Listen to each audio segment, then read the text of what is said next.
Survey मित्राणि नमो नमः।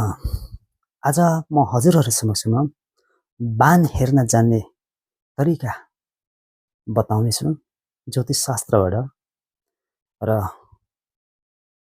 8, 17, 26 गते रोगबाण आइतबार पर्यो भने राति लाग्छ, त्यसमा व्रत बन्दा बार्नु पर्दछ।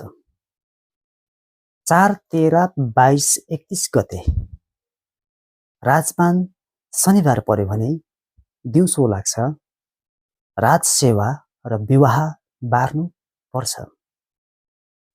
6, 15, 24 गते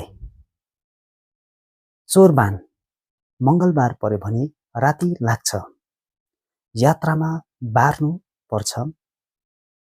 र 2, 11, 20, 29 गते अग्निबाण मङ्गलबार पर्यो भने दिउँसो लाग्छ, घर छाउँदा बार्नु पर्छ।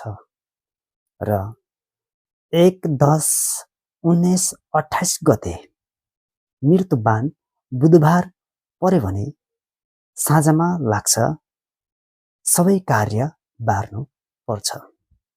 धन्यवाद।